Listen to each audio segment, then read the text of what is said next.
Day 2 of coverage of the events that happened in Nashville yesterday, and, well, we can come right out and say that at this point, the bodies are cold, everything's been processed, and some of the information has come out, and we can now start talking about the policy that comes about with that. So, we will be talking about David Pacman and his deleted tweet. We'll be looking at some of the video and some of the reaction from both sides, talking about what to do because this incident happened. And so that's probably again going to take up the majority of the show, so we will see what we can do after this, but we will be talking about more after this.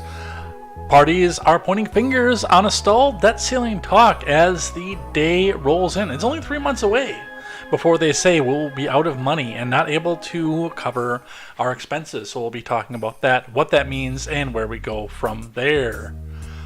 The IRS has visited Matt Taibbi's home on the same day that he is testifying in front of Congress, which is, well, isn't that just a coincidence, isn't it?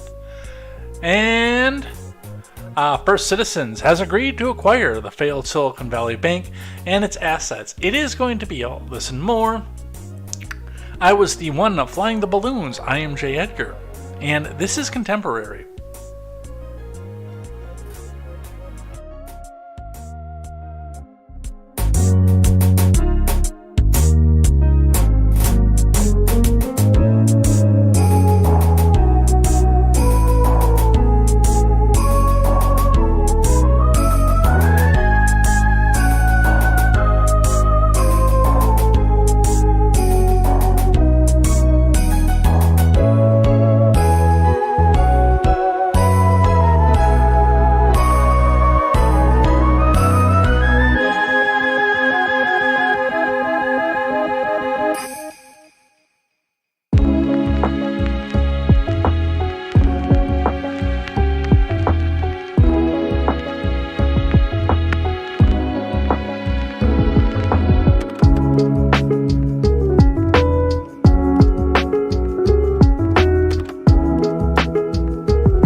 Well, now's your chance to be a big shot. To be a big shot.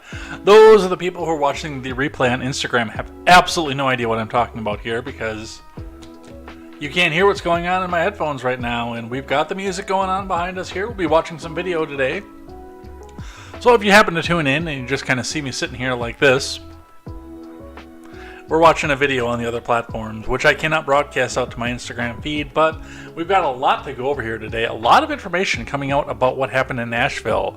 That is going to be probably the vast majority of the show here. We've got some video, some surveillance video.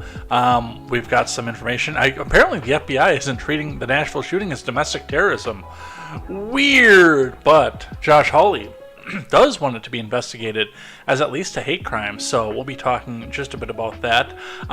Possibly this wasn't also the only target either, so well, it was the only actual target, but there may have been others planned unless, well, a good guy with a gun, as they say, which it's questionable because it was a cop, but a good guy with a gun coming out and ventilating Miss/Mr/Mix Hale's lungs. But we're going to go over some of that as well. That will probably get me kicked off YouTube for glorifying violence, but we'll talk about that, and we'll see if we have to go to the backup channel after this. But we've got all this and more over on Contemporary. Before we get started, head on over, check out great programming such as The Daily Ignoramus, The Breakdown with Birkenhoff, The R-Rated Conservative, The Porch Boys, go check out Tweets by Brit, Mr. Behavior, The No Gimmicks Podcast, and more, as we are set to bring you a better news experience. That is right, that is from the common man for the common man.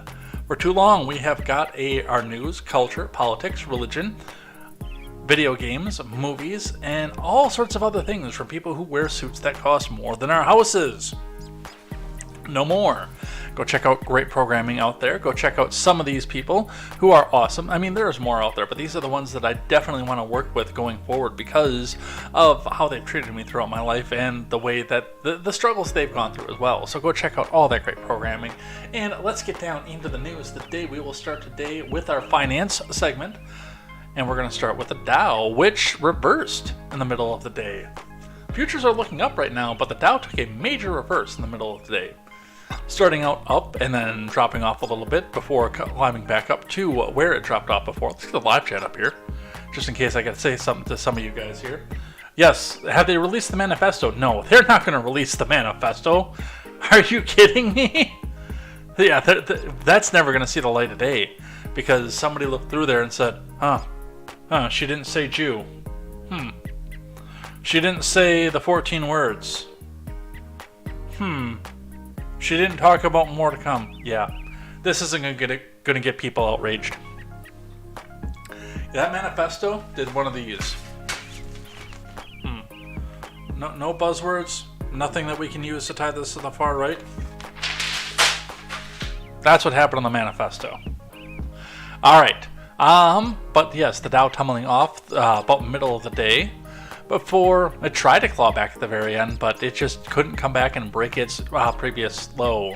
The Dow was down 37.83 points, so not a huge loss on the day, or 0.12% to 32,394.25.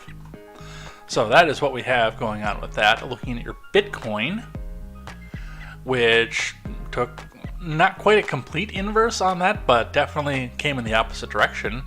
Bitcoin faltering throughout the day, most of the day trading, before coming back. And actually, this is probably about because they use a different time period. Because I think Bitcoin, when it's trading, I think that's set closer to the, not the dateline, but the one that's over by Britain. I can't think of what that longitude is called, but one where they call essentially the middle of the day. I think they set the time zone to that.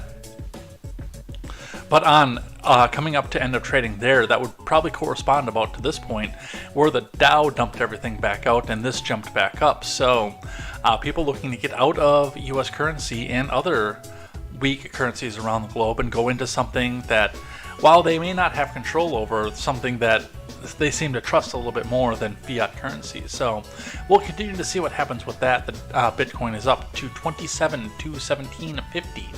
Again, a shallow jump, but a jump of $75 and 20 US cents, or about 0.25%. Gas prices, which, by the way, jumped 20%, or not 20%, 20 cents in the La Crosse, Wisconsin area. Looking at the Madison area, though, the same chart that we continue to look at and compare against itself, looks like we are seeing some ups. On the Isthmus, we're still not seeing many jumps, but we see 314 and 320, but the quick trip is now up to 340. The BP on the north side is now up to 340. The quick trips on the east side are up to 340. The quick trips on the west side are up to 340. The Speedway is up to 340. So it all jumped today. I hope that you're able to go in and top off before you saw the jump, but if not, it might be too late at this point. Check your local listings to see what your fuel prices are, what their patterns are, because this is reflective of one map that we've been watching as a pattern since the beginning of the pandemic. And that is what we have. Greenwich Meridian, thank you. No, Prime Meridian. I think Greenwich Meridian is right, actually. Thank you, Arvel, for that. Randy sent me a kissy face. Do you think that the Daily Wire got a shout out in the manifesto? It might have. I didn't put the story in, but there were talks on the Trans Day of Vengeance about going through and making a demonstration at the Daily Wire, because that's also in Nashville. All right, let's get through the finance here. We've got CNBC and then the layoffs report, and then we will get into the transgender shooting. From CNBC, stocks close lower. NASDAQ drops a second day as higher yields press tech names. From Tanaya Makil and Samantha Subin. The NASDAQ fell Tuesday as an uptick in rates put pressure on the tech-heavy index. The tech-heavy Nasdaq shed 0.45 to close at 11,716.08. The S&P fell 0.16, ending at 3971.27. The Dow lost 37.83 points, or 0.12%, and closed at 32,394.25. Bond yields rose with the rate of the 2-year, climbing back above 4%, putting pressure on stocks and tech names in particular. Rising rates make future profits, like those promised by growth companies, less attractive. For the second day in a row, interest rates are rising, and the markets are being led by a more economically sensitive sector, such as energy and industrial, said Brian Levitt, global market strategist for Invesco QQQ. Tech stocks are among the laggards, which is often the case as interest rates rise. For the time being, investors seem to be looking beyond the challenges in the financial sector and recognizing that U.S. economic growth continues to be resilient. Worries about the crisis among U.S. regional banks have been assuaged thanks to part in policymakers' efforts to alleviate the challenges. Investors' fear that higher rates could push the economy into a recession came back into focus. So, a lot of fear driving the markets right now. We will continue to watch this and see what happens here. On the layoffs report today from Insider, EV startup Lucid plans to lay off hundreds of workers from Alexa St. John. Yeah, we got a lot of people here. DM Ryan came back today. Thank you for that. Check out the Discord and the Twitch as well if you guys are ever so inclined. We've got different emotes over there, including stuff that you can only get if you are a subscriber, but you can subscribe for free with your Prime membership. Pass it on. Alright, Lucid plans to lay off hundreds of workers from Alexa St. John. EV startup Lucid is planning to lay off hundreds of employees, the company told staff during an all-hands meeting on Tuesday, according to 5 sources familiar with the matter and a copy of an internal memo that was viewed by Insider. CEO Peter Rawlinson told employees the company will cut about 18% of its workforce, per the sources, and the internal memo, which was sent after the short meeting, given Lucid employed approximately 7,200 employees globally at the end of 2022. According to regulatory filings, that would be about 1,290 employees, so 1,300 people are now waking up and finding out that they are not going to have a job.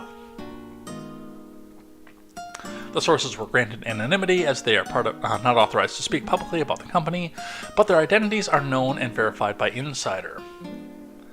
They're the night janitor. The memo said Lucid would communicate details about the layoffs for the next 3 days, and that the cuts would impact every organization and level of the company, including executives. Impacted employees are expected to receive a severance package including access to career resources, healthcare, coverage continuation, and acceleration of equity, according to the memo. So, again, I don't know, and this has been something I've questioned for a while. Are these people counted in the unemployment statistics? And I don't believe they are, because I think they're living off their severance packages, which means Biden gets to see his economy tank and lay off hundreds, thousands of people, both here in this country and across the world, and it still doesn't go to his statistics on unemployment. Isn't that magical, you guys? Alright, I know what you're all here for, so let's get down into the news of the day. So we're going to start with some conversations from the Metro Nashville police. A thread talking about what had happened. Starting here, active shooter Audrey Elizabeth Hale drove this Honda Fit to the Covenant Church School campus this morning and parked. Metro Nashville Police Department detectives searched it and found additional material written by Hale. More manifesto, most likely. Hale entered the Covenant building after shooting out the glass of these doors. As officers responded to the Covenant campus, Hale fired on arriving police vehicles from a second-story window. Hale fired a number of rounds inside the Covenant Church and School building. She was armed with these 3 guns and a significant amount of ammunition, which we've got the... We were talking about this in another Discord. I don't know as much about carbines, but this appears to be a 9mm carbine with an extended magazine. We've got the classic grunt M&P AR platform with a lot of writing on the back of it. And this M&P 9 Shield 9mm, which uses basically a Glock magazine. So, of course, using rounds that will do the most damage, because a 9mm, that'll blow your lungs out from 1,000,000 yards away. There's also been question about some of the graffiti on some of these guns too, in discussions I've taken part in, because we've got a sticker that we can't identify while it's loaded into the carbine. The other sticker over here, and then a strange symbol with Aiden on the back of the gun, and a symbol over here. Aiden was, by the way, the male name that the shooter went by, as identifying as a male. Another skull sticker over here, and this symbol here, which also shows up on the M&P. Question of whether or not this was a spell casting of some sort. It does appear that Miss/Mr/Mix Hale was into Wiccan. Unconfirmed sources have come out with. What else do we have in the thread? Video, which I think I have over here, but we can sit back and watch this. Active shooter Audrey Elizabeth Hale drove to Covenant Church School in her Honda Fit this morning, parked and shot her way into the building. She was armed with 2 assault-type guns and a 9mm pistol. Let's watch.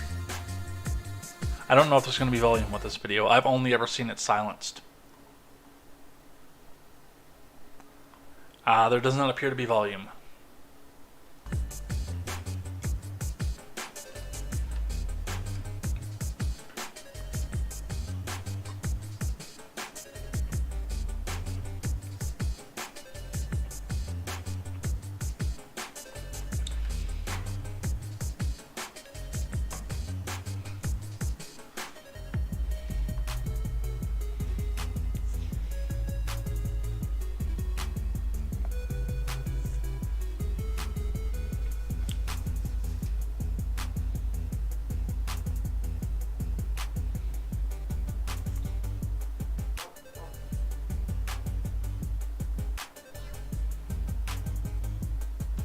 Pull the door, you moron! We've got flashing light from somebody who had pulled the fire alarm. I believe one of the victims actually had done.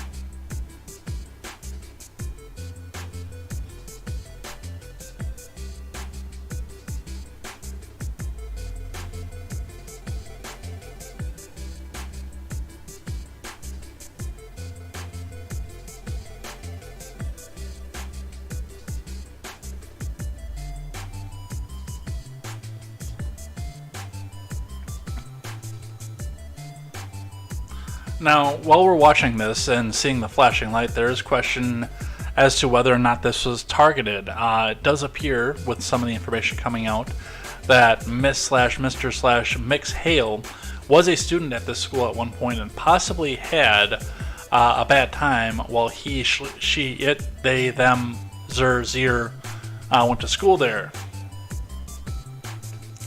But of course, this also, I mean, you can't sit here and, number one, deny the fact that this happened immediately after, not immediately, it's been a few weeks, but shortly after Tennessee signed anti-transgender legislation into effect, especially for the kids. And then number two, on top of that, we also have a lot of stuff that needs to be covered up right now. The failed indictment of Donald Trump. The Georgia case, have you heard anything about that? Have you heard anything about Brooklyn in the last few days? No, we haven't heard anything from any of them in the last few days, have we? No, now we're back to screaming about guns. Hey, not a lot of us are talking about the debt ceiling right now either, or what's happening in Ukraine, or Russia posturing nukes in Belarus. No, we're all talking about Audrey Elizabeth Hale. Let's see, what else do we have here? I got a YouTube video here. Video shows Nashville shooter inside elementary school. Let's see what they have to say. If they're just recycling a lot of stuff, we'll skip over this one. children and 3 adults were murdered inside a Christian elementary school. Surveillance video shows the shooter, identified as a 28-year-old transgender former student, shooting her way into the building. The doors were locked, and then walking the hallways to carry out a calculated and planned attack. That's how it's been described, before being taken out by the police. Fox and Friends Enterprise reporter Lawrence Jones is in Nashville now with the Fraternal Order of Police President James Smallwood. Lawrence. Hey, thanks, guys. James, thanks so much for joining the program. I know this community is mourning. I want to start with Michael and Rex that charged the scene as the suspect was firing on them and their car right now. What can you tell us about those officers? You know, I think it's important to remember that evil exists in our world, and as long as that evil exists, we're going to need somebody who's willing to charge into the gunfire. And what we saw yesterday were brave men and women, first responders, who literally ran into gunfire as they were taking it and went in there to stop the threat from spreading any further. And those officers and those first responders, the measures they took were far beyond what anybody ever expects of a regular human being. And we just have to thank them for what they did and praise them for the excellent job that they did. You know, we got the call, and in 14 minutes we were able to stop the threat, and that is absolutely a phenomenal response, and we should be thankful for that. Yeah, especially when we had different scenarios where officers didn't run toward the fire. These officers were willing to take on that fire head on. I want to talk about the suspect. Was she on any radar for law enforcement here in the local community or anything, or was this a total surprise for everyone in this community? You know, I think it was a surprise for everyone. It's difficult to say whether or not she was on any radar until we do a really deep dive. Obviously, we're still putting all the puzzle pieces together on this, but clearly there are some mental health issues. There are a lot of questions that are going to be answered in the coming days, and it's a horrible tragedy for our community. Yeah. One of the things that a lot of folks in the public, as well as the community, is wondering, she left a manifesto out there, and many wonder if the church as well as the school was targeted because of their religious belief. What can you tell us about that manifesto, and do you have any hope that it's going to be released for the public to see? Well, I think Chief Drake alluded to that yesterday in his interview. Yeah, I think at some point the police department is going to release that for the public, or at least what they can. Don't hold your breath on that. You're not going to read this manifesto. Most likely, unless it gets leaked to 4chan, most likely it's not going to get out there for us because it's not going to fit the narrative. Like I say, unless there's a large amount of the Jews and white culture is supreme, and I'm doing this because I hate a certain color of skin of people, you're not going to see it. It's not going to happen. All right, what else do we have? We got this one already, because that was included in the Metro thread. Some of the reaction to this. Frost doesn't say who Frost is, with a speech. Because now we're going to go back into our political things. Mr. Speaker, I rise today because I am furious. Angry that 3 kids died today in Nashville, Tennessee. Angry that hundreds of parents had to cry their eyes out today, not knowing if their child would come home from school. And angry that we have to live day after day when we turn on the news to see rampant gun violence claiming life after life. And all of this is because politicians in this chamber that have been bought and paid for by the NRA, that put profits over people, over human lives. Cowards who wasted our time last week, passing a parental bill of rights, not giving a damn about the rights of children to be able to go to their classroom without the fear of being gunned down due to senseless gun violence. It is likely that at this moment, the next mass shooter is planning their shooting.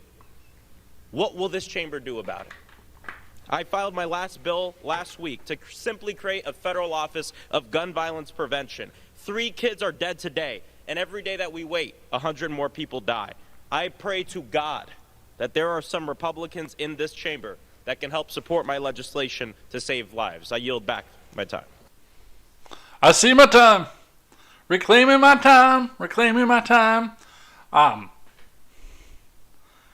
The problem with it, I mean, there are a lot of problems that I have with this. One thing that I pointed out on Twitter, and, you know, there comes a point where I can't help but get my tinfoil hat on when I look at crap like this that happens and the things that are coming out when stuff like this happens. I cannot help but get my tinfoil hat out and put it on and think to myself, man, school shootings were a rarity before before Congress started trying to disarm the public. Like, how many school shootings did we actually have before the 1994 crime bill? Or the 96 assault weapons ban? And didn't you notice they ticked up a lot after that expired, after that sunsetted? And yet everything we've heard since the day it sunsetted is we need to do more. We need to ban more assault weapons. We need to add more weapons to the list of assault weapons. Over and over and over and over again. I have questioned whether or not some of these people are hired by the anti-gun lobby. And, you know, we saw this with Uvalde. A kid, and they have tailored what they've given out to these kids. I mean, what Miss/Mr/Mix Hale was able to go out and do, I mean, I can go out and pay cash for right now. There was probably between $750 to $1,000 once you throw ammo in. Entirely in Mix Hale's arsenal. That doesn't even cover one of the Daniel defense rifles that the Uvalde bastard had. So they're starting to get smart, and they're trying to tailor some of this down. But I've noticed, I mean, number one, it's a lot of leftists. There's a lot of people who've had to go back and scrub their social media. And a lot of people who, when they do release the manifesto, they have a lot of things about communism, socialism, but socialism for only a certain race of people in their manifestos when they do this.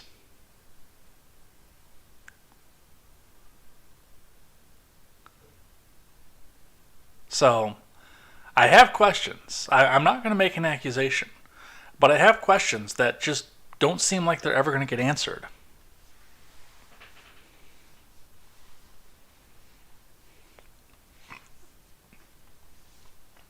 In a headline that shouldn't be surprising to anybody, from the Daily Wire, FBI isn't treating Nashville shooting as domestic terrorism. Why? Well, it's basically what I mentioned about the manifesto earlier, and I mean, my notebook is all the way over there. It's like 7 feet over there, which means I'm not going to be picking it up and doing that again. But the manifesto probably doesn't say anything about the Jews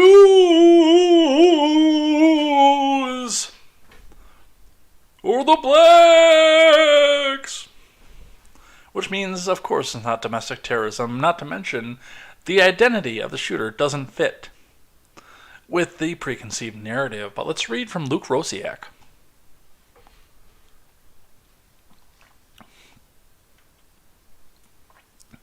FBI is too busy tracking Catholics. Yes, Grant, exactly.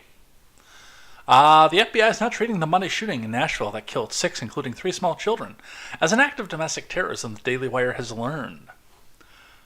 The FBI's definition of domestic terrorism is violent criminal acts committed by individuals or groups to further ideological goals, like gun control. Whoops. Stemming from domestic influences such as those of political, religious, social, racial, or environmental nature, like gun control. Whoops.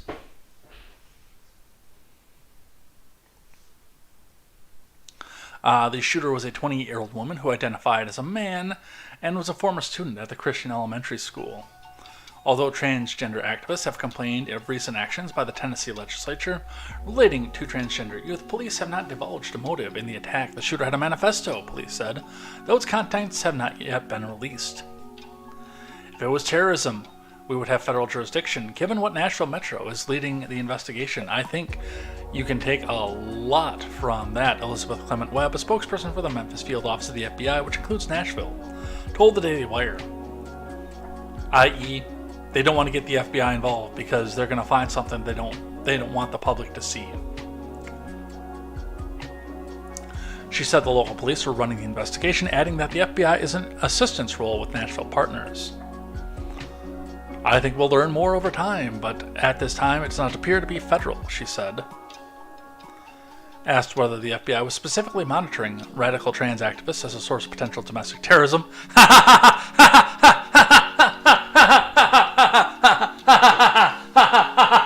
No.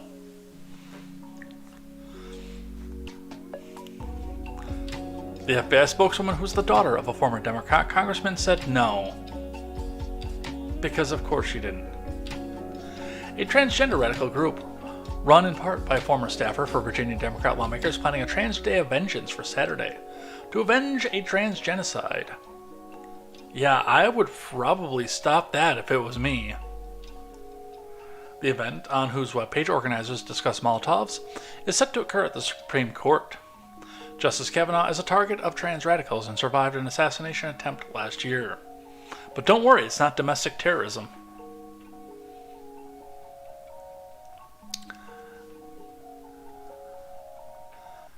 And also in spite of the fact that other targets were out there. CBS News, police strongly believe Nashville school shooter had other targets, including a local mall. From Sarah Lynch Baldwin.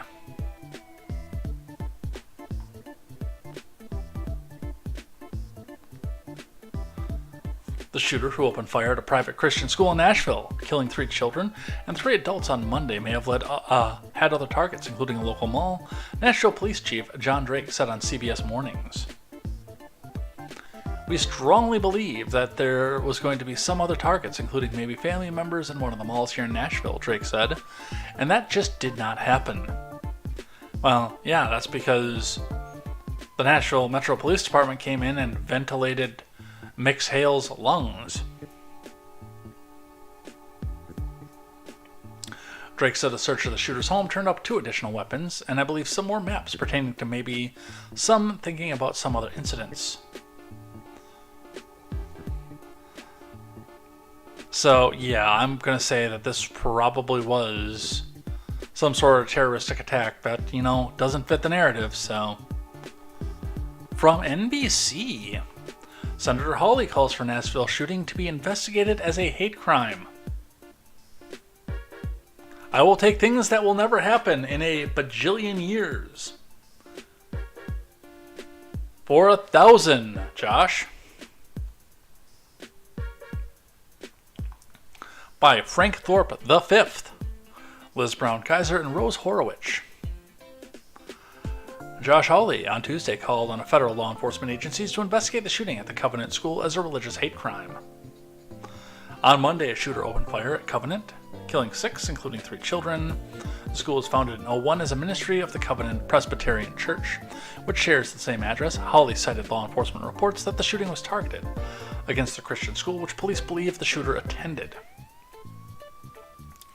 It's commonplace to call such horrors senseless violence, Hawley wrote in a letter to FBI Director Wray and Homeland Security Secretary Alejandro Mayorkas.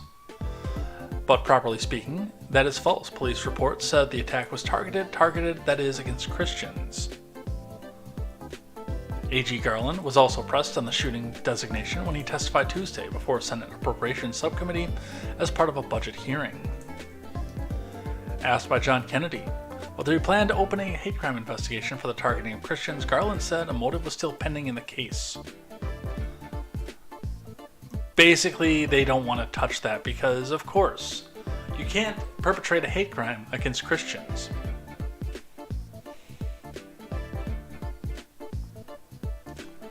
From the Blaze. A little bit of the reaction we're moving into now. They weren't praying enough. Progressive radio host goes viral over vile reaction to Christian school massacre. So much, by the way, that he deleted the tweet. From Chris Enlow. Progressive radio host David Pakman who, by the way, I keep hearing people talk about David Pakman. I've never listened to him. I know nothing about him other than the fact that he's a progressive. And he got his start from YouTube, if I remember correctly. That's all I know about him. David Pakman appeared to suggest Monday that victims of the Covenant School massacre would not have died if they had prayed more. Here is the now deleted tweet. Very surprising that there would be a mass shooting at a Christian school given the lack of prayers often blamed for these horrible events. Is it possible they weren't praying enough or correctly, despite being a Christian school? And he got viciously, absolutely ratioed over this for a good reason. This was a hateful tweet.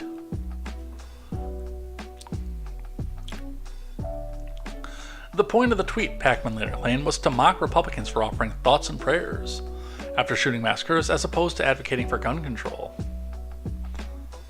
I'm not mocking the faith of slain children, I'm mocking the absurdity of every Republican who sends thoughts and prayers and does nothing else to actually stop the scourge of gun violence, Pakman claimed on Tuesday in response to the outrage against him. However, those who cite prayer after massacres do not argue that a lack of prayer would have prevented the massacres, rather they invoke prayer as their response to the atrocity.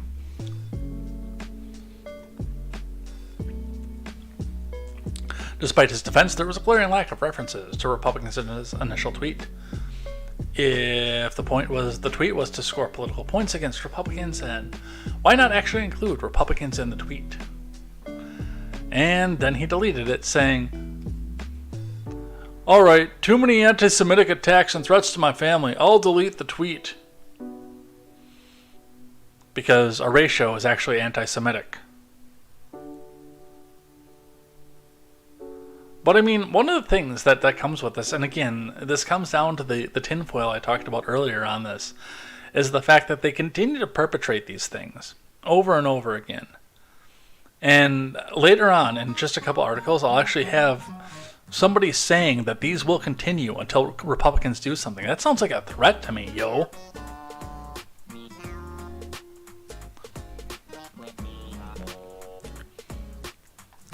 From CBS, Nashville school shooter legally bought 7 firearms from 5 stores, police chief says. Which would be very base except for the fact of what he, she, they, zeezer, them, zem, it, they use them for. From Alex Sunby. The assailant in the Nashville school shooting legally bought 7 firearms from 5 local stores and used 3 of those weapons on Monday's attack. What was the timeline on that, by the way? Police said asked and answered. Police said the gun purchases were made over the past few years and hidden from the assailant's parents, with whom the shooter lived. Do you have any idea how big a carbine is? He, she, it, they, zeezer, them, zem, they did not hide them from his, her, its, their, z, their, zem, they, their's parents.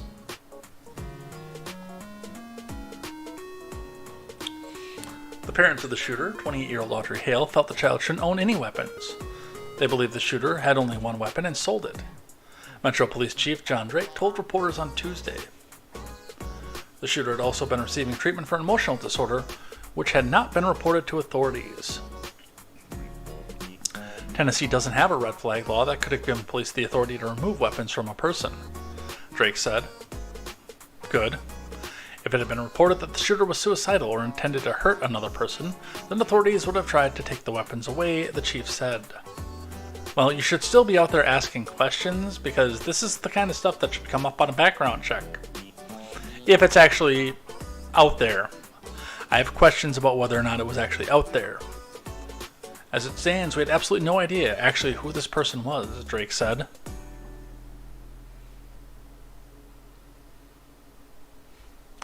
The 3 children killed in the attack were identified as, well, I'm not going to read kids' names or victims' names. We did that yesterday.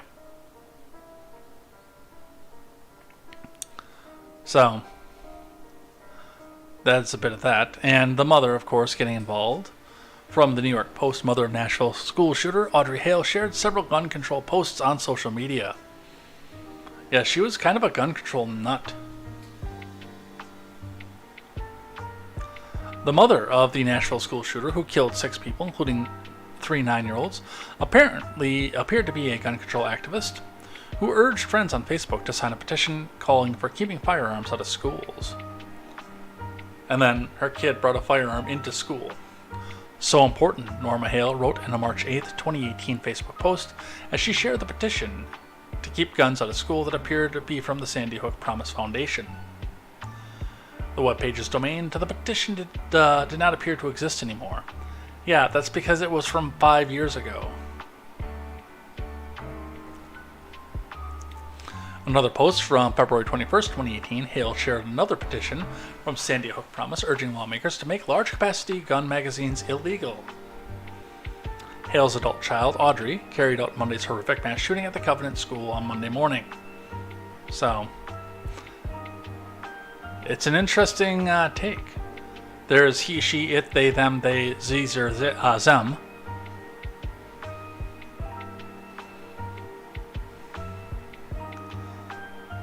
But we also have this here, and this is, by the way, the title for today's episode, and no, I don't have the Occupy Democrats. Thought I did. Do I have it in this one? No, it's for Marin Rupar too. I can probably go and get the tweet from somewhere else, but I mean, they're saying the quiet part out loud right now. The violence will continue until we get what we want. But let's see what happened in front of a Fox News report on this. Aren't you guys tired of covering this? Aren't you guys tired of being here and having to cover all of these mass shootings? I'm from Highland Park. Family vacation with my son, visiting my sister-in-law. I have been lobbying in D.C. since we survived a mass shooting in July. I have met with over 130 lawmakers. How is this still happening? How are our children still dying, and why are we failing them? Gun violence is the #1 killer of children and teens. It has overtaken cars. Assault weapons are contributing to the border crisis and fentanyl. We are arming cartels with our guns and our loose gun laws, and these shootings and these mass shootings will continue to happen until our lawmakers step up and pass gun safety legislation. I'm pretty sure this was an unsecured weapon. I'm pretty sure that was a threat. And again, this is where I start to question whether or not some of these things are perpetrated by people in the gun control lobby. Let's listen to that again. And these mass shootings will continue to happen until our lawmakers step up and pass gun safety legislation. We're going to keep sending leftoids out to commit heinous acts of violence for the cause, of course. And they all know, by the way, that they'll most likely be shot if they go back out and do this. But they believe so much in the cause that they will give their lives to this. And we will continue to perpetrate these until you give us what we want. I'm pretty sure this was an unsecured weapon that this teenager got a hold of. We can't even pass gun safety, safe storage laws in this country to protect kids from getting a hold of weapons that they shoot each other with.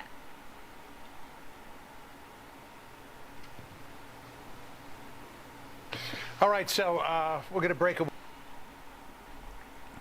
And with that too, this, of course, she was identified as a DC lobbyist, I believe. This one, I didn't even realize that this was just Vent was the name of the at on this one, but says, where were all the good women with guns today? I thought that's why we have more guns than people in America. To which I pointed out, I'm pretty sure a good person with a gun vented Audrey's chest. Let's see.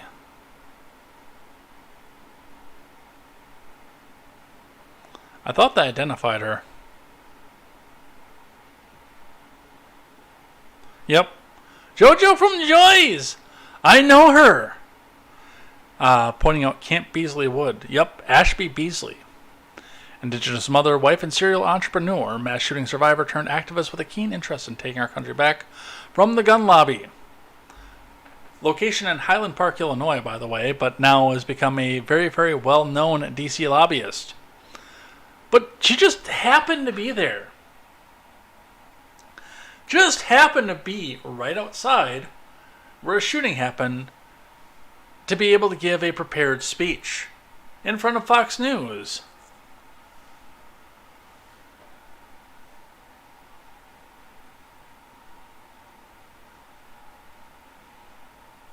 More on the Instagram side of that too. Powered by Meta. Yeah, this person.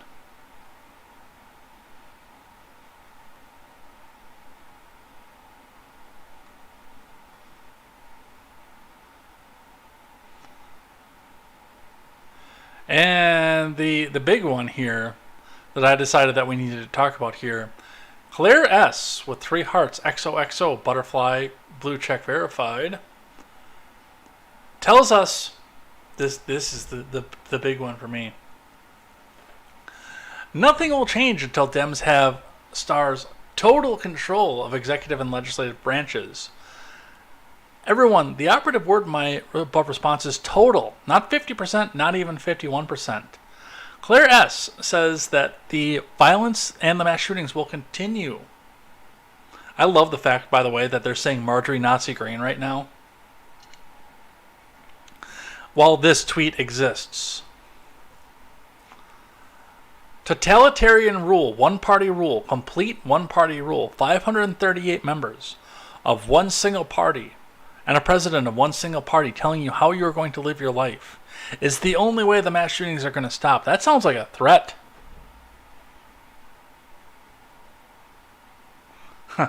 Into says shooting happened after the interview.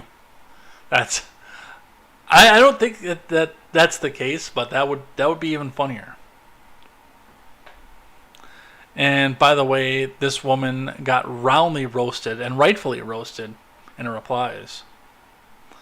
James Farmer says, that isn't a democracy. That's an autocratic totalitarian regime. Go ahead and move to North Korea if you want one rule. To which I replied, most of the left isn't shy about their desire for autocracy. They just want it to be their autocrat. Which, I mean, where's the lie?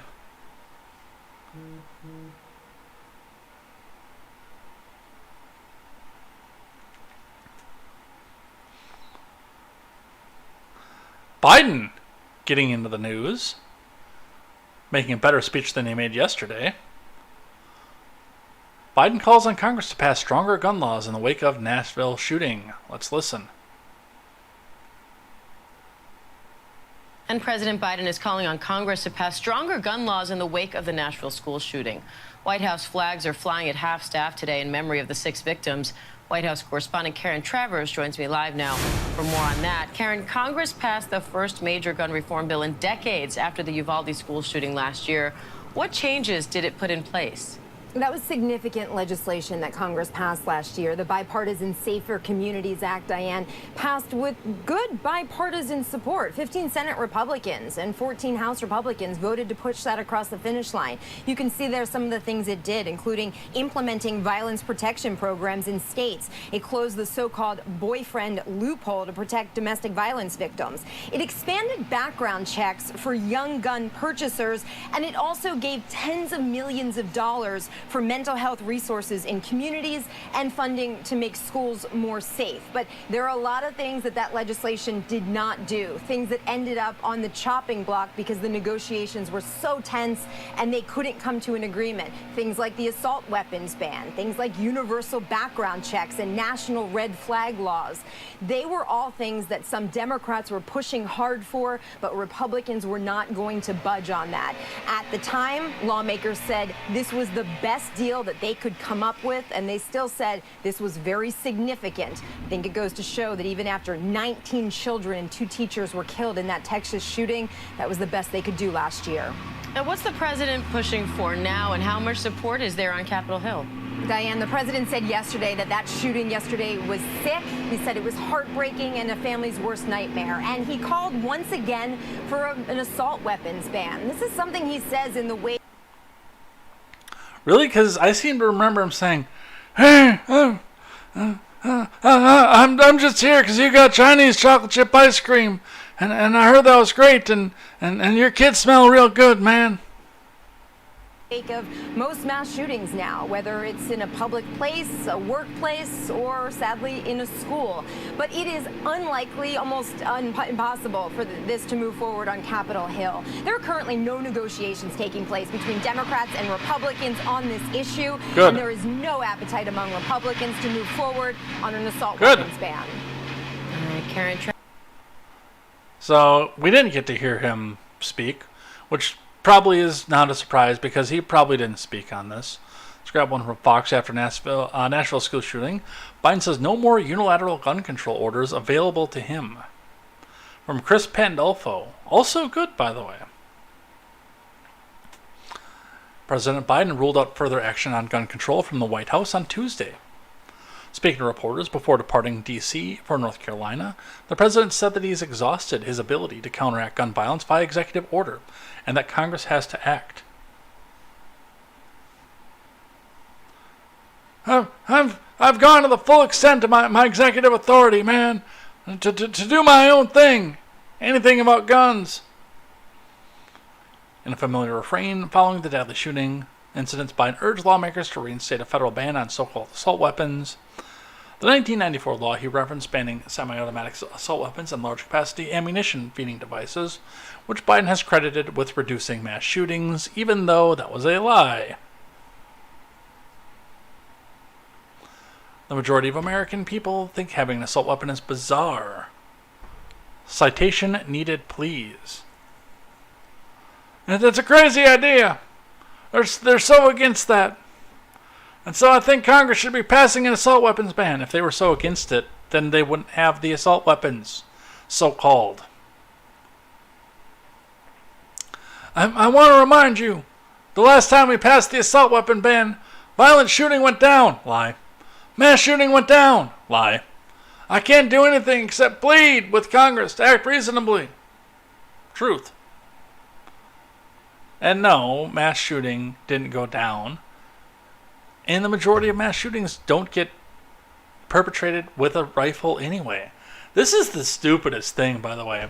And I saw a lot of this coming down yesterday when they were talking about the fact that it's only one demographic that does this in the majority. We have a few outliers here and there, but it's one demographic that does mass shootings in the majority. Which, he's right, but saying that would get me thrown off YouTube. He's right, by the way, it's one demographic that does mass shootings disproportionately. But it's not the one that he thinks it is. Having lived as close to Chicago as I have, I know what it is. And yeah, I can't say that on YouTube. From Market Watch. I'm going to skip this one, actually. We're going to go right to Bloomberg instead. Talking about what he plans to do when they won't do it. And this is, even though we don't have Ron Helton anymore, because he's mad at me. Because I said, hey, let's stop screaming about the Jews in the live chat. This is from Ron Helton's favorite politician, or publication from his favorite politician. Grant, I'm not going to say it.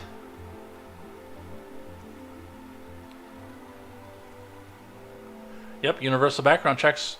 They don't require a national registry, they create a national registry.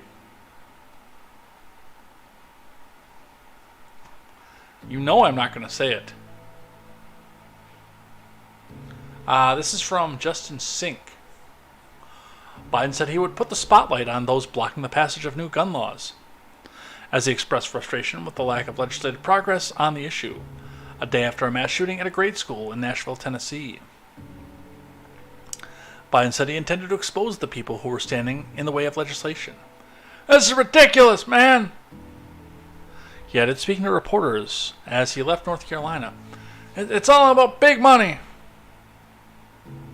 The president has said he had spoken to the police chief in Nashville and officers who responded to the shooting but had not yet spoken to families of the victims. I'm working on that now, man. I spoke to the police chief. I spoke to the two officers who went in and saved the lives, man. They got to smell those kids and the fear in those kids. I I need my adrenochrome. I've spoken to everybody but the family, and I haven't done that yet, man. Yeah, by all means, Biden, give me a list of who I should vote for. I'm not going to say it, Grant. It's YouTube. I can't say it. But Randy figured it out too. Those mass shootings only count when they're trying to build up their overall mass shooting numbers. And they're all done with a handgun or something easily concealable too, by the way.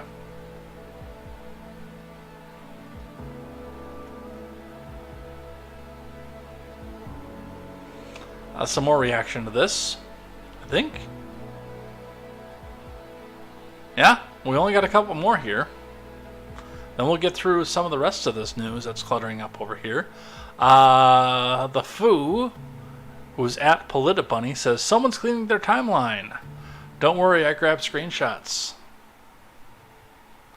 Because, yeah, Virginia chapter of Trans Radical, collective of trans people and allies organizing for gains in trans liberation efforts. Reach us at vatran2022@gmail.com. Has not tweeted yet at all. Or so we thought.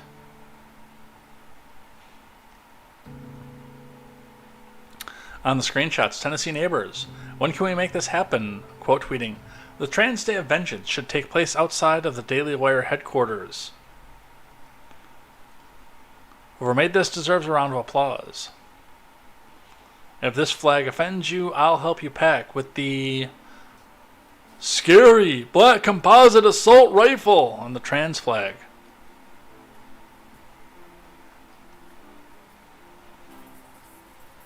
Oh, and they locked their account, did they?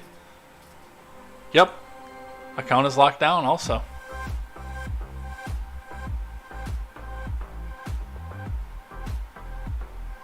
So there is that.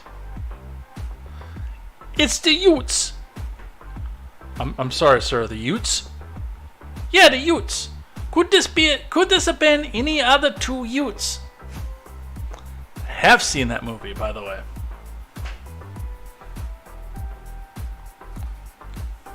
CNN analyst says focus on Nashville shooter's transgender identity distraction. Let's watch. The police are identifying the shooter as a trans woman. It would actually be a trans man. So there's sort of a misidentification there, but this is all new.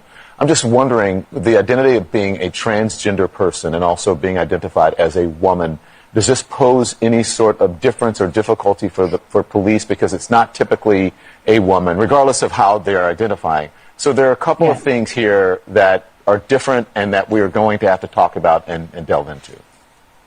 Right. So each of these cases is always going to have a particular difference, right? Whether it's someone is angry at their father or someone had something happen at the school. And this is a unique case, and we have to be sensitive about it to the extent that Audrey Hale identified as a woman. We do not see mass shooters who are female, especially in particular school shooting murderers. This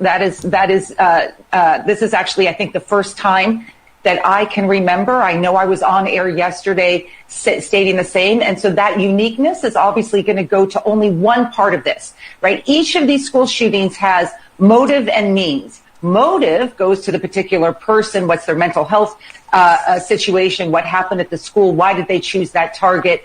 As Andrew was saying, what clues did they leave behind? What was their community seeing? And then the means. And then that's when you get the connectivity, right? That's when you start to see these are all starting to look the same, right? I sort of think now, like, we don't own guns in this country. Guns own us at this stage. And this is where we have to now focus on an important part of an agenda, which includes mental health, protecting our kids, fortifying schools, but also the connectivity, which is a certain kind of gun. Look, pronouns do not kill children, right? People with guns kill children, and it's going to be a distraction in our coverage and keep us from what we now know, which is each of these cases has a similarity more than any difference. Yeah, and police are identifying the shooter as a trans person, just so you know, right? Just so you know, and you're right, it shouldn't matter the pronoun, but it is something that is different, and people are discussing, and I think we should discuss it, also be sensitive about it, but it is an important part of the conversation. It's a distraction that this one happens to be trans. As it, what was it? 4 other of the last 6 wound up being trans as well.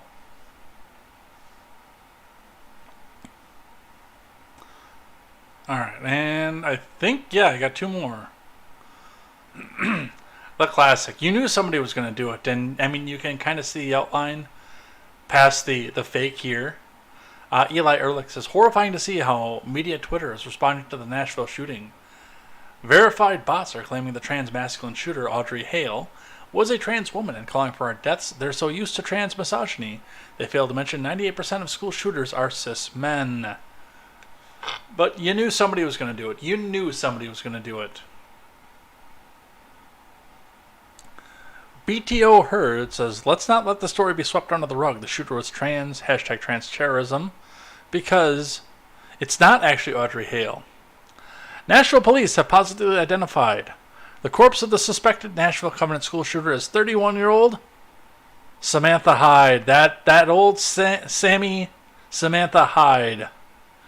Social media post indicates Samantha was a trans woman who previously went by the name of Samuel, or possibly just Sam.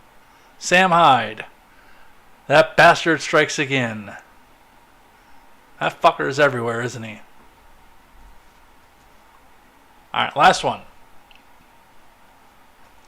And this, by the way, just pointing out, don't let this get memory hold while we all fight about the identity of the shooter or whether or not it was the guns. Don't let Biden's all-time offensive response to the Nashville shooting get buried. From Tim Meads. The lapdog media will never give it the attention it deserves, but don't let President Biden's all-time offensive response to the shooting get buried amidst the news. During his first public appearance on Monday, news stations tuned into what they thought was going to be the commander-in-chief addressing the nation, commemorating the lives lost. Instead, it was more than 2 minutes. The president rambled on about ice cream, his wife, good-looking kids, and his sister before getting his remarks about the Nashville tragedy, and Fox, by the way, cut away from it while they were doing this. Let's watch. Now.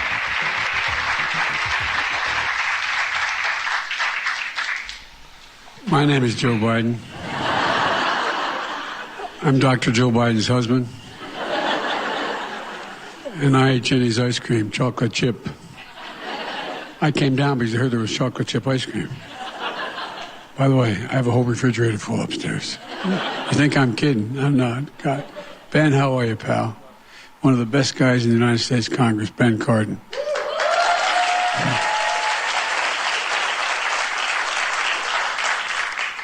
Folks, welcome to the White House. It's a delight to have you all here. And who are those good-looking kids back there? They're your kids, all 4 of them? Well, stand up, guys.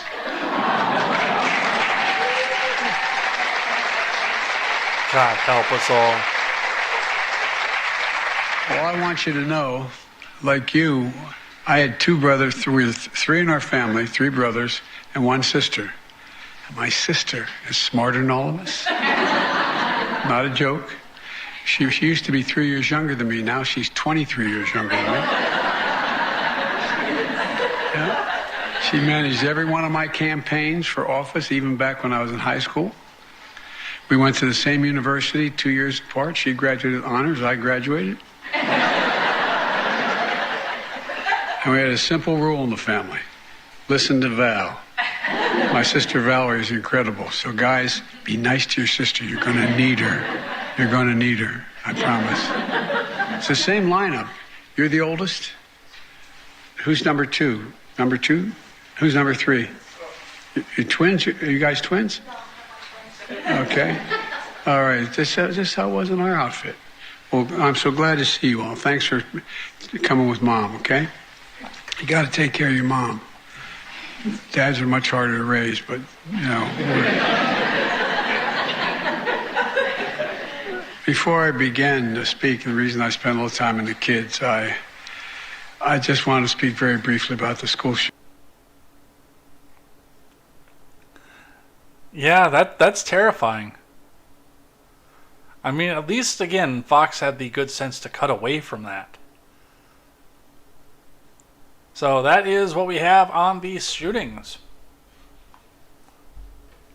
A lot more coming out, and a lot more people jumping into their own corners about this.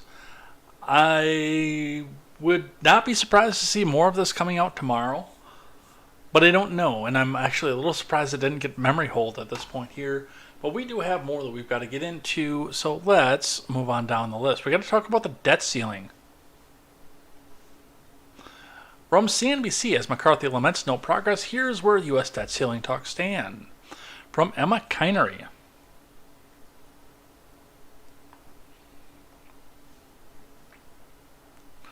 House Speaker McCarthy said Tuesday that there's been no progress in debt ceiling negotiations between House Republicans and the White House as U.S. inches closer to risking a first-ever default. We've made no progress, the House Speaker told CNBC's Squawk Box. I'm always an optimist. I'm not now. Congress periodically needs to lift the debt limit, the maximum amount of federal government is allowed to borrow. No, it really doesn't.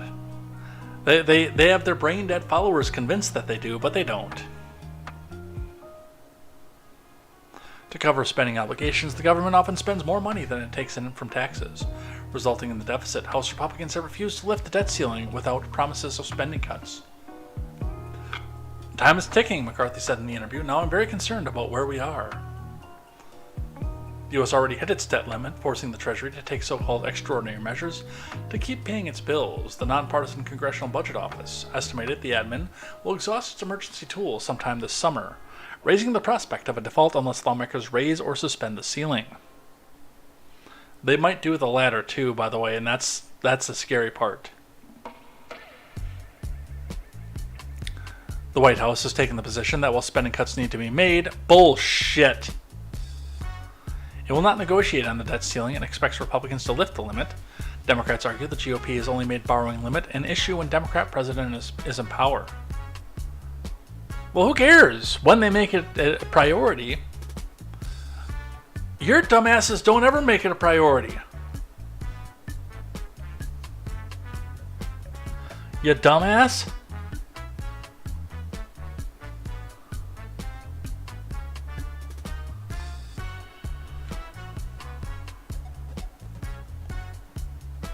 And they pulled to the multiple times Republicans authorized debt ceiling increases under former President Trump, while authorizing new spending and tax cuts for the wealthiest Americans. And by the way, raising the debt ceiling then was also wrong. It's been nearly 2 months since McCarthy and Biden met to discuss debt ceiling measures. McCarthy, in a letter to Biden on Tuesday, said action is needed and called the non-negotiation position extreme. McCarthy said he's prepared to continue discussions. It's time to drop the partisanship, roll up our sleeves, and find common ground on this urgent challenge, McCarthy wrote, asking the White House to reach out to his team by the end of the week. So, is it going anywhere? Probably not. What are they going to do? Of course, they're going to point the fingers at each other from the Hill. Parties point fingers on a stalled debt ceiling talk. From Eris Folly. Republicans and Democrats are pointing fingers over the seeming lack of progress towards a deal to raise the debt ceiling, as lawmakers stare down what is likely to be a dramatic months-long stretch in their quest to avoid a default. And leaders from both sides aren't signaling any signs of budging just yet.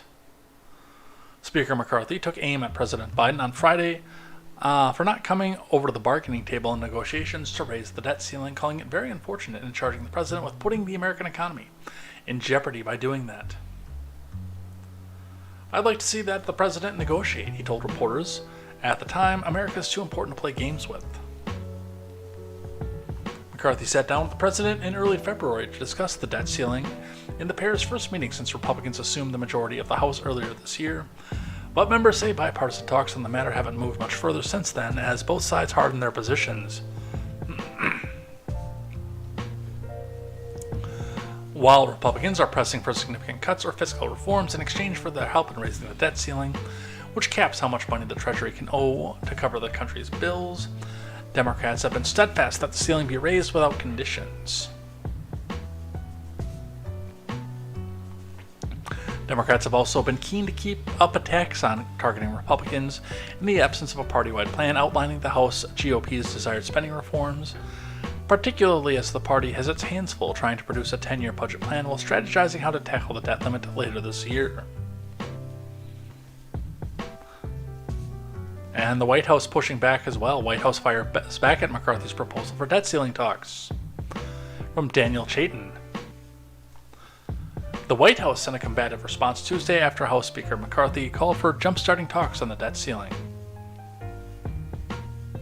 It's time for Republicans to stop playing games, pass a clean debt ceiling bill, and quit threatening our economic recovery, said Karine Jean-Pierre, the token adversity hire to President Biden.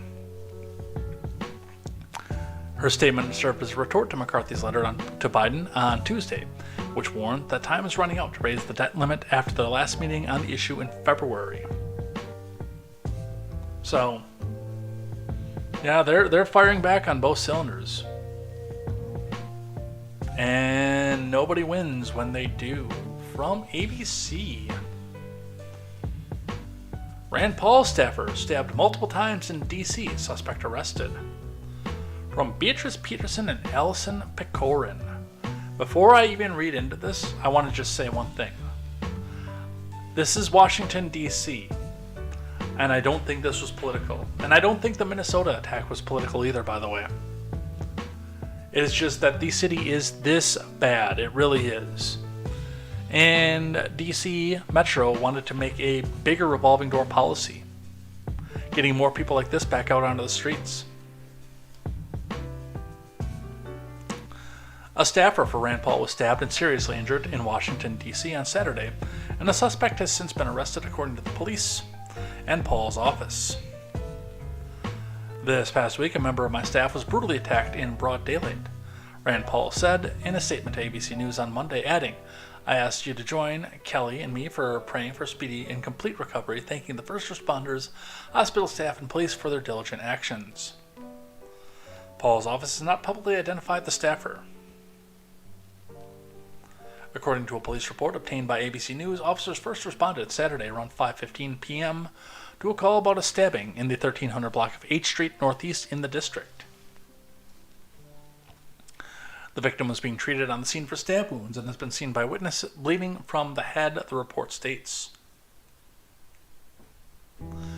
According to two witnesses cited in the report, the suspect had popped out of the corner and stabbed the Paul staffer multiple times as he and the witness were walking. The victim was able to grab the suspect's arm, and the witness with him tackled the suspect, leading to a struggle between the parties, the report states. Then the victim and witness ran after the suspect fled. Again, I don't think this was political. I don't think this was sending a message or anything else like that. When I look at something like this, I just look at this and say, oh, hey, there's our North Dakota train derailment. Let's put that on the stack for tomorrow. I know, Luke, we brought that up.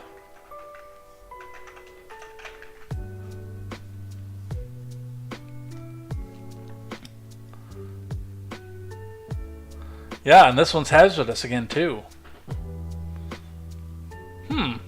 Interesting. We'll be talking about that tomorrow.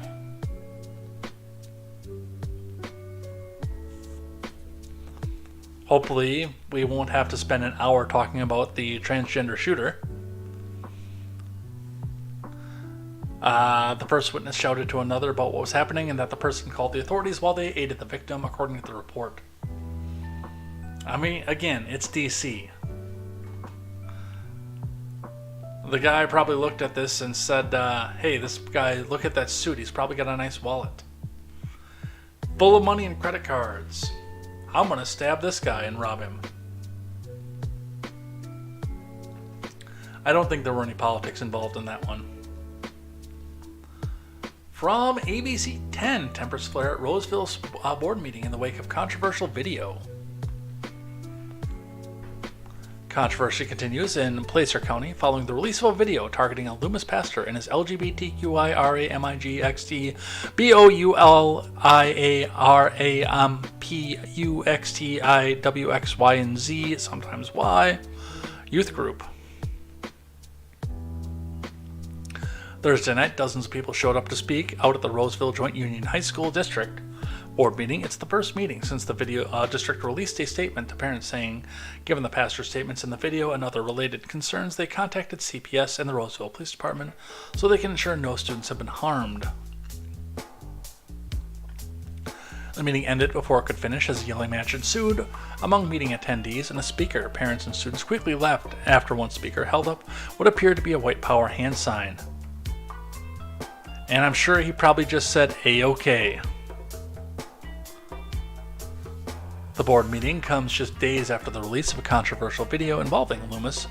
Pastor Casey Tinnan, who runs an LGBTQIRA-MIGXTORMPUTLAXFLEDGABIX sometimes Y youth group called The Landing Spot. The video was released by Project Veritas, a group that considers itself to be an undercover journalism organization, in probably one of the first instances of post-O'Keefe Project Veritas. And yeah, they're not doing as well.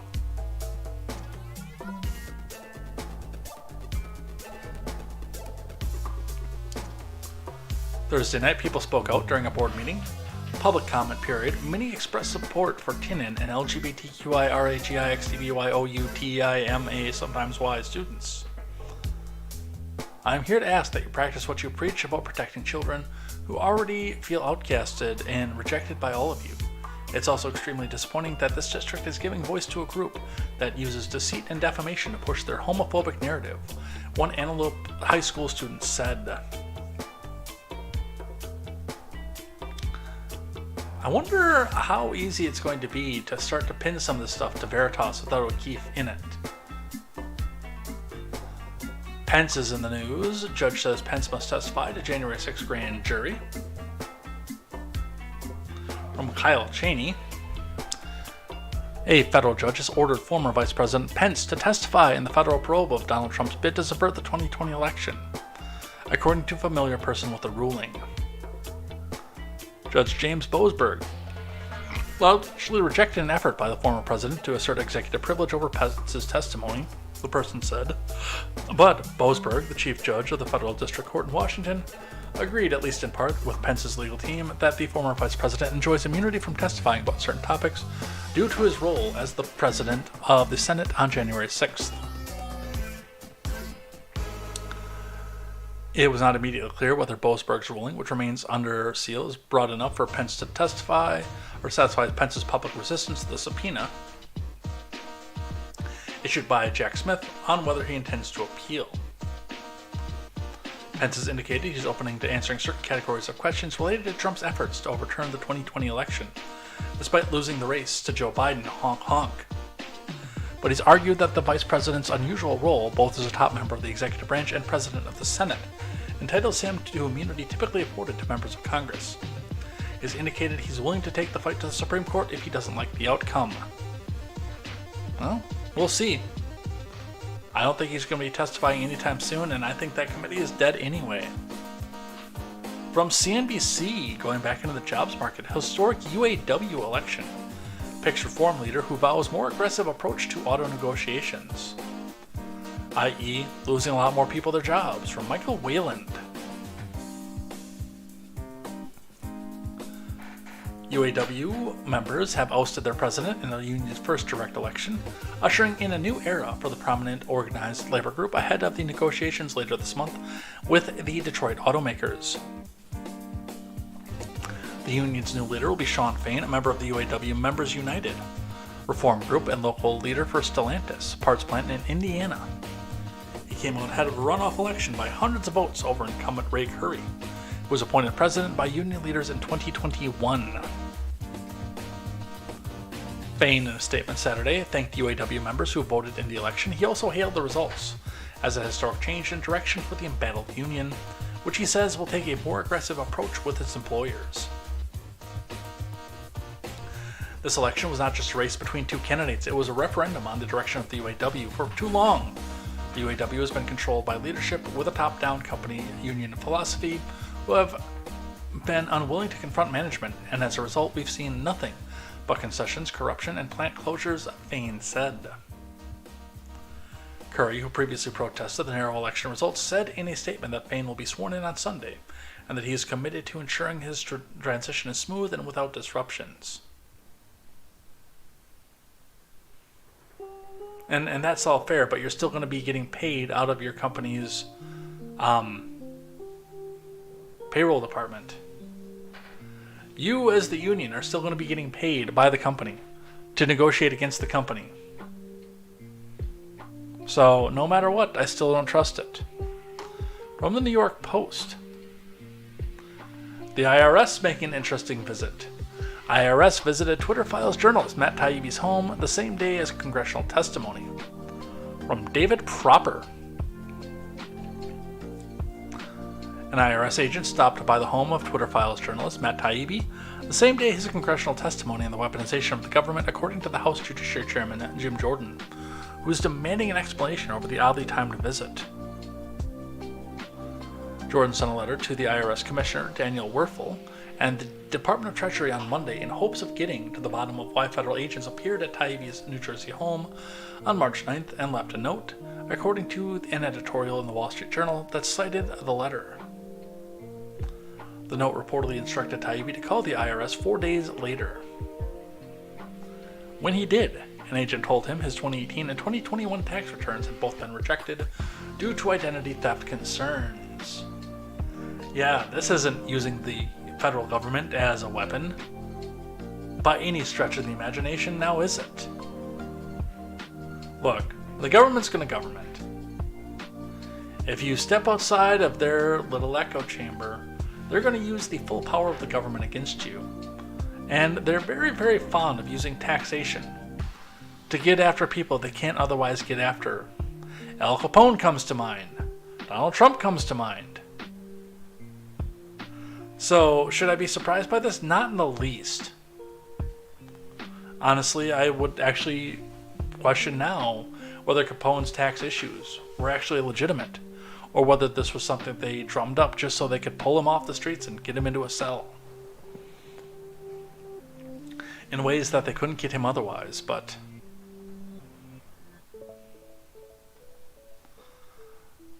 we've got one from San Francisco Gate, which glows in the dark.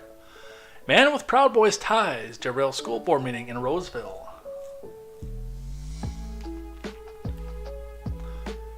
A school board meeting for the Roseville Joint Union High School District in the Sacramento area was cut short last week after a man with ties to the Pride Boys made incendiary remarks that sent the audience into a furor. Several people showed up to Thursday's Board of Trustees meeting to discuss the district's decision to part ways with the Landing Spot, a ministry of the Loomis Basin Congregational Church of Christ that serves as the non-religious support group for LGBTQIRAGIXTBYOUM, sometimes white kids and their parents in Placer County. Man, I should have put this up here further up with the Project Veritas stuff. So, we have an argument that's involving Project Veritas in a release video, and a Pride Boy shows up to the meeting after that to try to get people riled up. This one glows in the dark. Let's see what else do we have from the USA Today. Governor DeSantis signs a major private school voucher expansion in Florida. From John Kennedy and Nirvi Shah.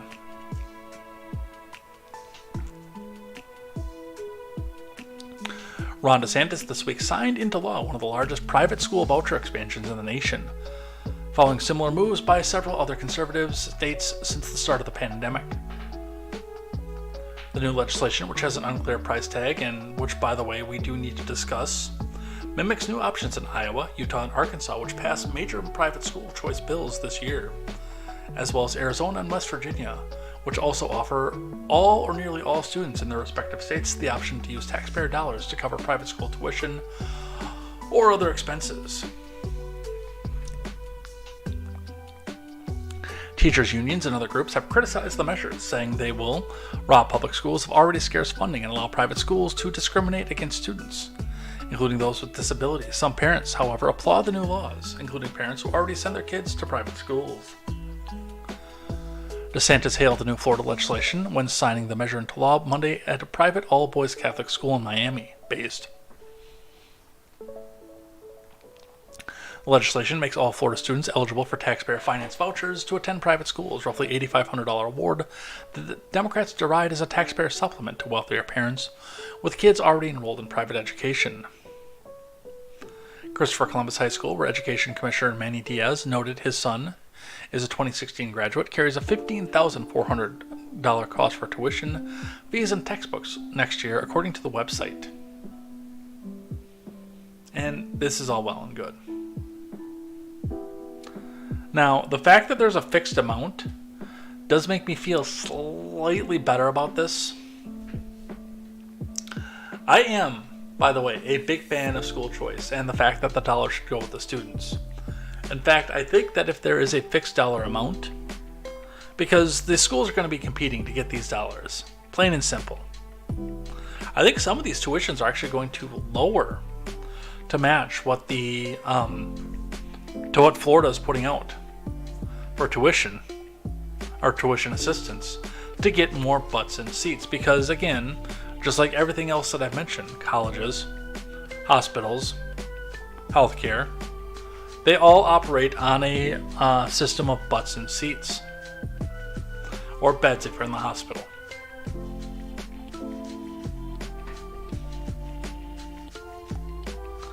I would be willing to bet that some of this is going to lower as far as tuition goes. As far as this goes, and that's my biggest concern about this, it's the disaster that we saw with FAFSA and student loans and student debt and Pell Grants and the other thing like that. When the government is going to pay the bill and guarantee the money, then these institutions can come back and beg and ask for however much they want, and they will get it. So when we do these school choice things, which I'm in favor of, if the public schools want these students back, then they have to compete, raise their grades, and get better teachers to get these kids to go back to the public school. If they really want the kids, that is what they need to do.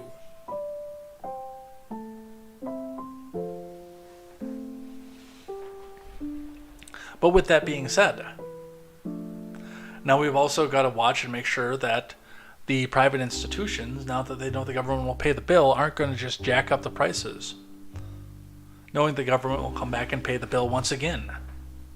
Again, especially in a number one required by law that all students have to have the education through K-12, but also given the fact that they want to take more of these students away from the public schools, I would think that, yeah, a lot of them will probably try to get closer to that $8,500 award that DeSantis is putting out there, because that means more butts in seats.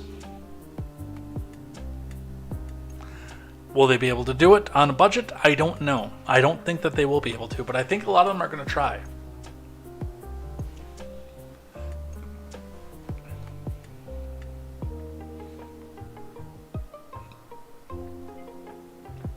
I don't think this is perfect the way that they're doing this in these states, but I think it's a good step in the right direction. Absolutely.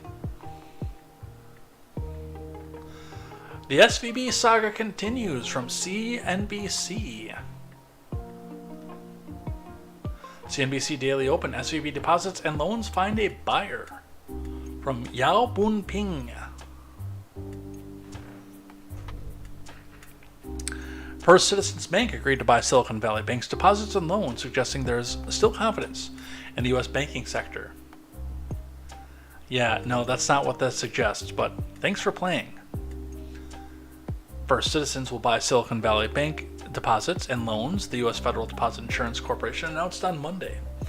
As part of the agreement, First Citizens will enter a loss share agreement with the FDIC for SVB's commercial loans, according to the FDIC's press release.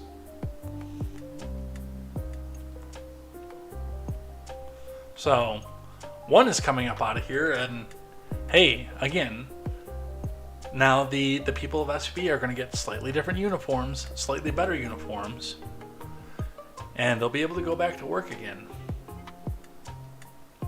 And absolutely nothing is going to change in the banking sector. It's still going to be there to make everything better for the rich and the lobbyists, and make donations to the party. Capital T, capital P. Going from the Daily Wire, that's interesting. Almost half of Democrat voters say Manhattan DA prosecuting Trump would be an outrageous abuse of power. From Brandon Dre. Nearly half of Democrat voters agree that a grand jury indictment of former President Trump from the Manhattan District Attorney would be an outrageous abuse of power, a new survey found. Earlier this month, a report claimed that federal, state, and local law enforcement agencies were analyzing security assessments and making plans to prepare for the possibility that Trump could be indicted by a Manhattan grand jury.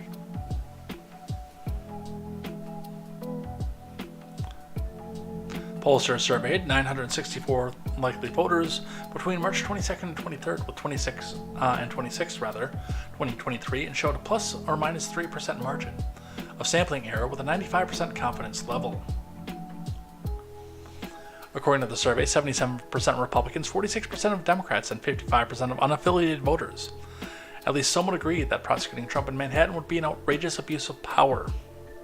The poll also noted that 58% of Democrats, 15% of Republicans, and the unaffiliated, in the 29% range, strongly approve of the Manhattan DA bringing criminal charges against Trump. However, at least 52% of Democrats, 14% of Republicans, and 31% of voters who are politically homeless say it is very likely that Trump committed crimes. I mean, it's always possible, but if he did commit crimes, he is covering his tracks better than a lot of people out there ever will. From Fox. A little bit of a funny one here, and some dissent among the members of the White House. Biden annoyed at Kamala Harris for not rising to the occasion. VP scared of messing up. Report from Jeffrey Clark. Well, that's because she didn't have what it took to be the vice president, and everybody told him that. She was a diversity hire. She was put in there because of the color of her skin and the contents of her pants. And for no other reason. She doesn't have talent. She's not a particularly good speaker. She doesn't have a plan.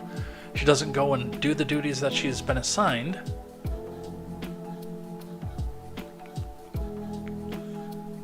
But she has a vagina and not white-colored skin.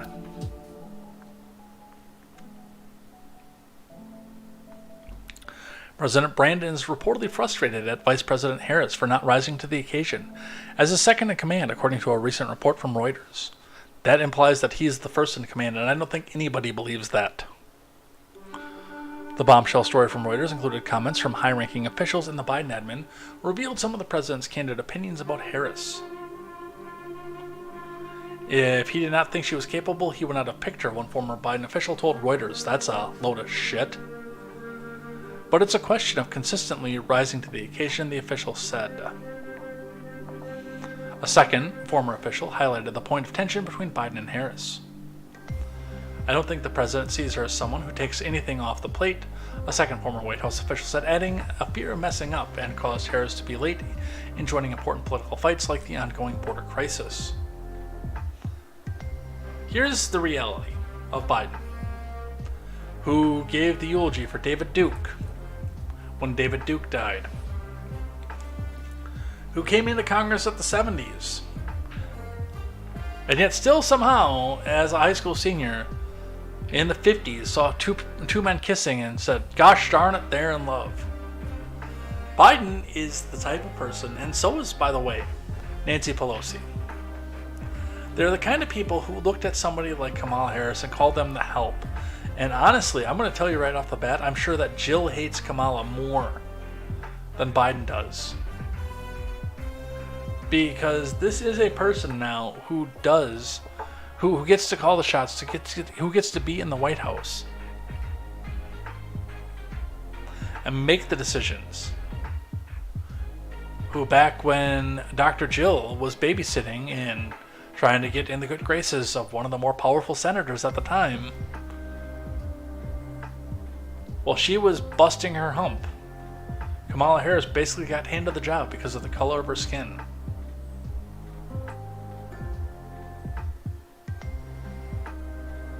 So, some dissension there.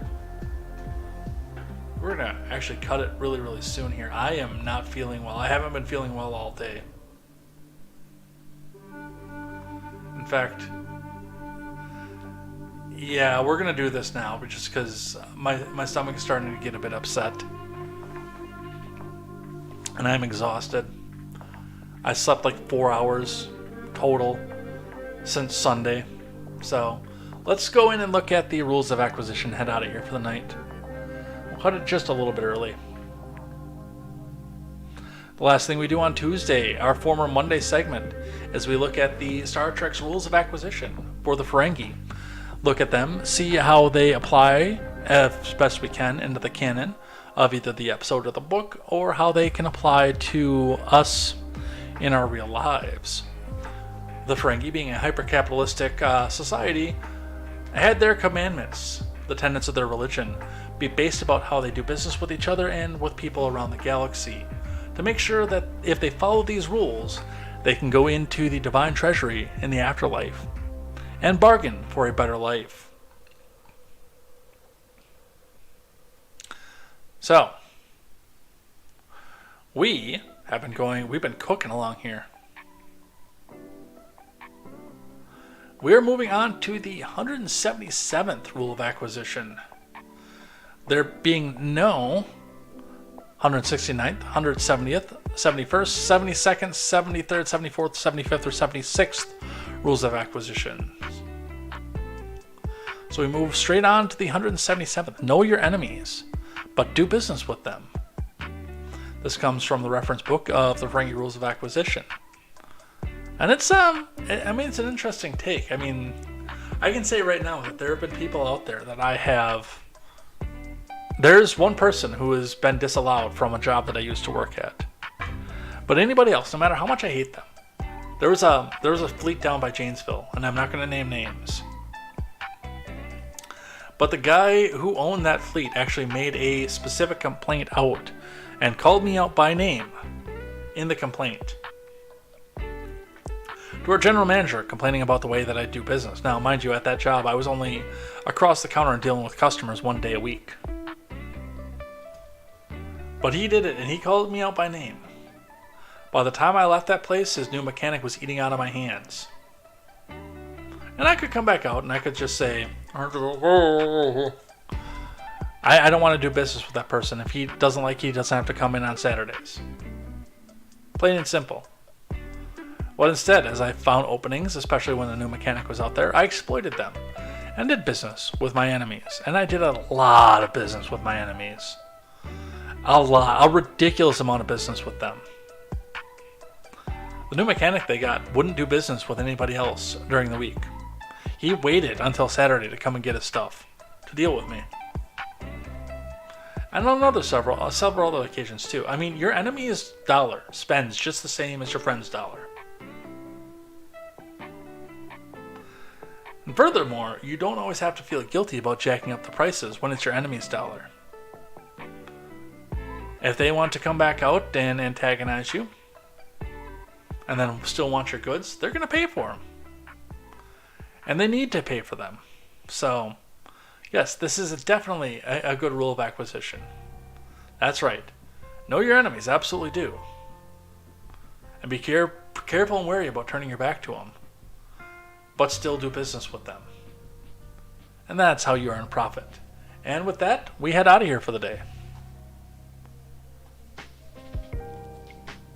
I am probably not going to have dinner, you guys. I think I'm just going to go right to bed.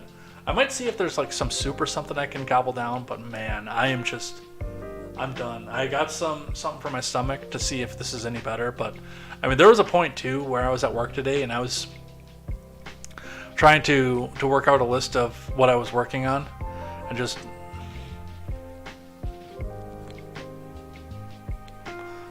like it was that way up until like 2 o'clock in the afternoon.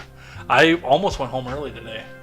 So we're going to call it a little bit out early here today. We got almost the entire 2 hours, but let's throw the outro music up and head out of here for the day. I caught my third wind while we were on the stream too. Like I was surprised by the amount of energy that I had while we were talking about the shooting, but with that, we're done. We're out of here.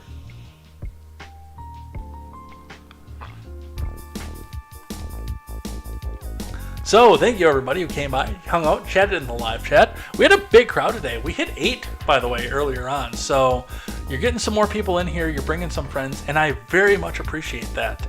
And for everybody who chatted in the live chat now, or everybody who will come back and see this on the replay, thank you very much. We'll be back here tomorrow with more news, more headlines, more contemporary. We'll finish off the last few that we have here.